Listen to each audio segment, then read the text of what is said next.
কোনো ব্যক্তি যদি এমন নিয়ত করে যে আমি এই কালে বিবাহ বন্ধনে আবদ্ধ হব না, আমি পরকালে বিবাহ করব, এই জন্য যদি কোনো ব্যক্তি বিবাহ থেকে বিরত থাকে, তাহলে তার বিরত থাকাটা শরীয়তে জায়েজ আছে কিনা? বিয়ে করা ইসলামে ফরজ না ওয়াজিব না সুন্নাত? যারা ফরজের সপক্ষে আছেন তারা হাত তোলেন।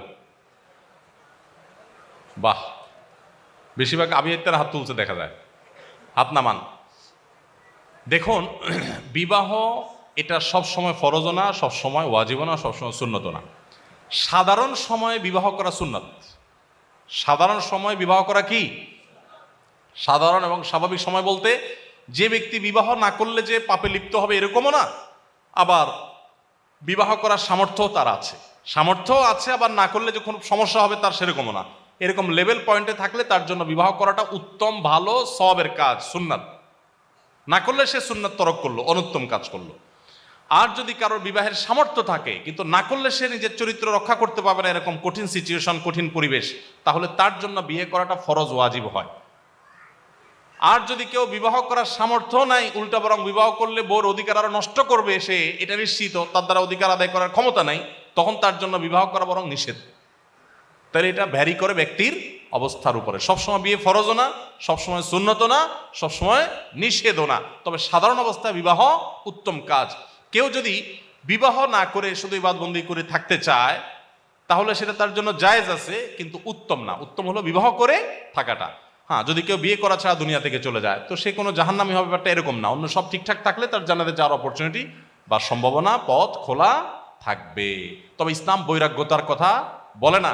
ইসলামে কোনো বৈরাগ্যতার অবকাশ নাই। সমস্ত ধর্মে দেখবেন পুরোহিততন্ত্র, বৈরাগ্যবাদ, এগুলার অবকাশ আছে। এবং দেখবেন যে বিভিন্ন উপাসনালয়, অন্য ধর্মের উপাসনালয়ে কিছু মানুষ পড়ে থাকে, তাদের সংসার নাই, ধর্ম নাই, ময়লা আবর্জনা।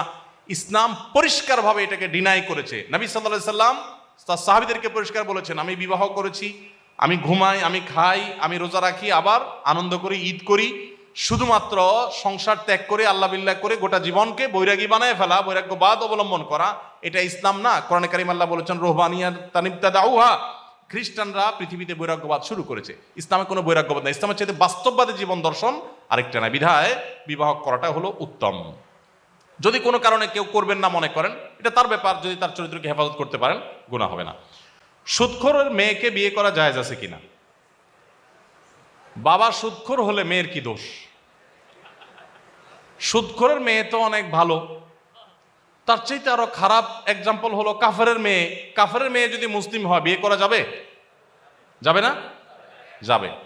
ডক্টর খন্দকার আব্দুল্লাহ জাহাঙ্গীর রহমতুল্লাহ আলাই ফুরপুরা পীর সাহেবের মেয়ে বিয়ে করেছিলেন।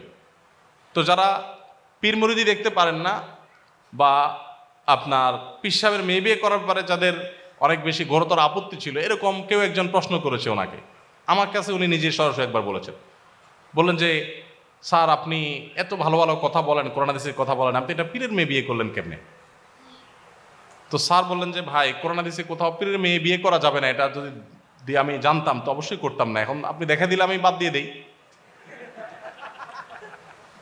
তখন স্যার প্রসঙ্গত বললেন যে দেখেন, রাসূল আকরাম সাল্লাল্লাহু আলাইহি সাল্লাম আবু সুফিয়ান যখন অমুসলিম তখন তার মেয়ে বিয়ে করছেন, আর আমি পীরের মেয়ে বিয়ে করছি।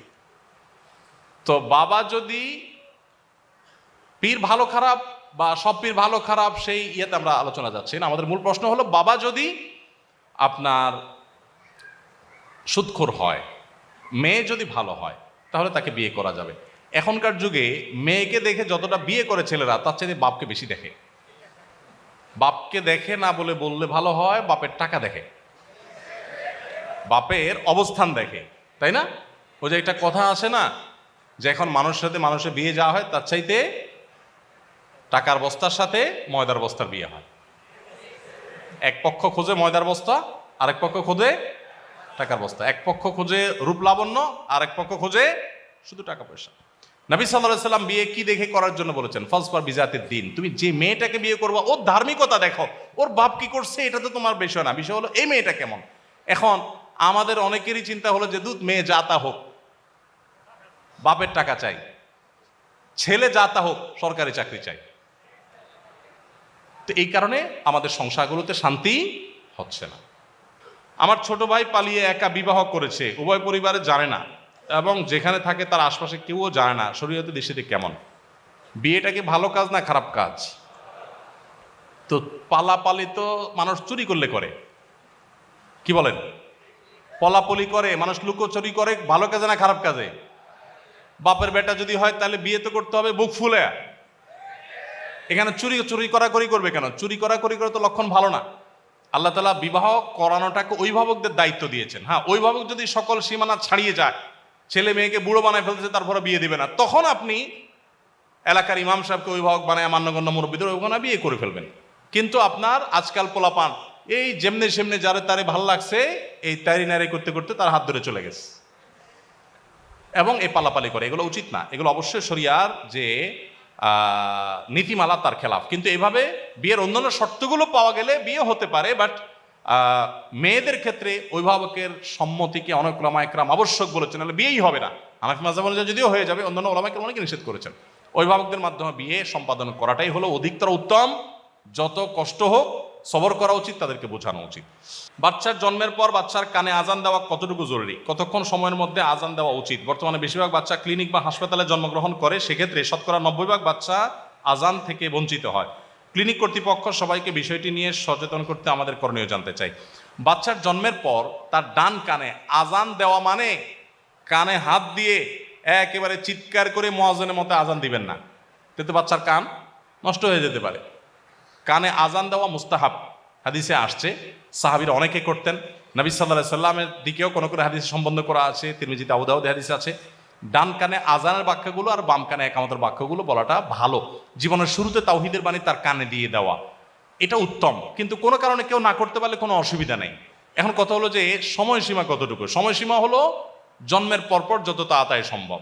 অনেক ওলামায়ে কেরাম, সৌদি আরবের বিন বাজ রাহমাতুল্লাহ আলাইহি 7ম দিনের কথা বলেছেন।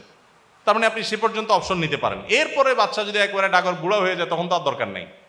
ছোট থাকতে যত আগে দেওয়া যায় তত ভালো, তবে জন্মের পরপর দেওয়ার কথা ওলামায়ে কেরাম বলেছেন। এরপর অনেকদিন হয়ে গেলে এরপরে এটা আর সেই গুরুত্ব থাকে না। তবে কোনো কারণে মিস হলে কোনো অসুবিধা নেই, কারণ এটা ফরজ কিংবা ওয়াজিব না।